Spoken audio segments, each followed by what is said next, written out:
Hi guys, and welcome to Together We're Journey. My name is Jeanette, and today I'm going to get you to join me on a little bit of a bushwalk. So basically I want to get out there, get into nature, and hopefully give you some ideas on how you can set up your garden. There are 7 layers to a forest canopy, from ground cover to everything, to house creatures, to yourself, and food. And you can apply this strategy in any garden you wish. And I just found this little fella on my walk. What a beautiful lizard. Hey little fella. I am not gonna step on you. I am gonna walk around you, my love.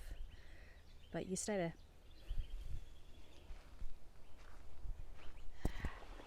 Hi. So here we are at Ellisbrook Valley, which used to be a quarry many decades ago, and they rehabbed it and turned into a nature walk here south of the River Perth. So it's quite good to come out here and get grounded, but it's also good to get some ideas on how you want to design your garden. Not necessarily in a native way. Not every garden you want native plants, but it gives you an idea of how a bushland or forest is set up. So there are 7 layers to a forest.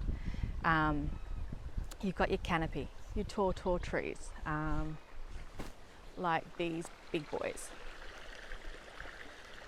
And then you've got your sub-canopy, you've got your shrubs like here and here. You've got your herbaceous level, you've got your root and bulb, and then you've got your vines.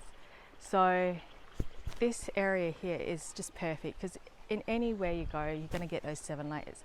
Now, whether or not you want a food forest, you can also design those 7 layers out and have a food forest in your garden, which is spectacular. And you can be very prosperous with your growing as well. So not only that, if there's certain plants or shrubs that you like as well, you can always download an app called Identify This or Picture This or Plant Identifier, and you can actually go out there and actually take a picture and it will come up with it. Now, unfortunately, these kind of apps, they're not really made for Australian natives. So if you really like something, like maybe that spectacular colours of a grevillea, you can actually just take the picture and take it down to one of your nurseries, and they should be able to identify the plant for you. I love taking some of my pictures down to Santoria. They're super helpful there, and they deal with a lot of natives, Aussie natives. So it's one way of dealing with it. Not only that, you've got to also think, this is a great place to also have a look at the ground cover. You'll see behind me that this is all fallen shrubs, but look at the ground as well. It's just, this is all natural mulch. This is all natural mulch that is beneficial for a lot of your garden, to keep that moisture in, to keep that coolness of the ground, so the plants don't like dry out too fast. This is how the natives, the bushland here, will survive the real harsh summers. We're so quick to clean up our gardens and put in unnatural mulch in places where Mother Earth will, and the land itself will, do what it needs to do to protect itself from the harsh days of summer. This is just a natural fall of the land at the moment. And this is what I'm trying to somewhat achieve on my block, especially in the Zone 5 area, my native wooded area. I want to be able to provide a home for beneficial insects and birds, and there are some wicked looking birds around here. and see if I can recreate something very similar to this. I mean, look at these flowers.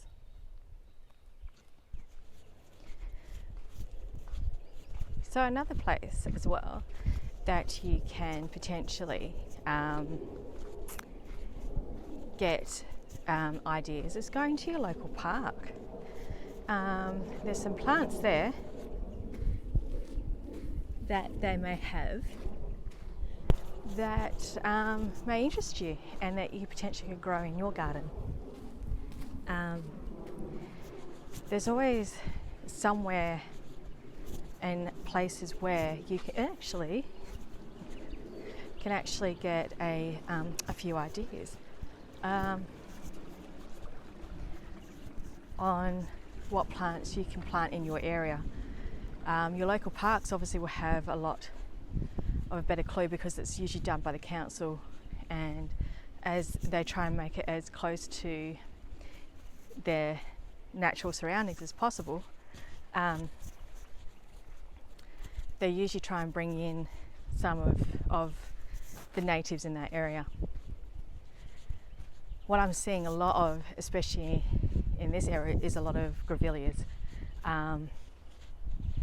and it is the type of grevillea that I have in my property as well, which is great, so we'll keep those. So I'm not sure if these grevilleas were rehabbed or are they naturally grown in this area. So go down to your parks, go feed the ducks, do what you want to do, get out, get a bit of nature, go on a bit of a nature walk, and literally just get out and see how other people are doing it. Have a bit of a nosy. That's what I like to do, nosy. And not only that, if you're also starting to build like I am, and you want some ideas on your house, oh my God, go to an area where you want to go to check out some of the houses that you like. I wanted an old style country, Aussie country house. I looked on the websites. Yeah, I got a few ideas, but it wasn't until I actually got out to where these houses are mainly common in WA, like Kalamunda, that kind of area, especially in the hills, because they're the ones that is going to give me that stilt look, old style country house. And going out to the country, near Shea, they have some really nice old country style houses there. Go for a bit of a drive, get out and about, have a nosy, and then you bring up some ideas. I went to a lot of open homes as well, just to see how people do their internals. As much as I wanted like an old style house, it would be also nice to see what the design is as well. But I noticed that everything's grey. So I'm not a grey person. So it was good to have a look and have a bit of a nosy at these new modern houses that are coming out too. And it's also great if you go to a house that's being renovated, see what they're throwing out in the skip bins. It might be something beneficial for your garden. Like, I've seen so many spa baths. I mean, that's how I got my bath, the worm compost that I'll eventually put together. Got it for free. Yay. So you can actually ask people, it saves them getting rid of it if you can take it off their hands. So yeah, get out there, be nosy, do it. So literally just getting out and about and having a look at how the bush is laid out, or the forest, or wherever you are, is all laid out. It can give you some really good ideas and hints on what you want in your garden as well. Not only that, going out getting out around your block, around your neighborhood, or even going to, a different neighborhood and checking out some of the older houses, you can give you some good ideas of how you want your garden, especially the cottage like gardens as well. There's a lot of houses there that way back when it was a style to have cottage gardens. So there are some older properties with some good garden ideas.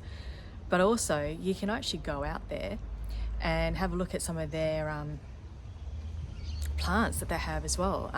And like, I never knew what crown of thorns were until I went out for a walk one arvo, and this house had these crown of thorns all outside his fence.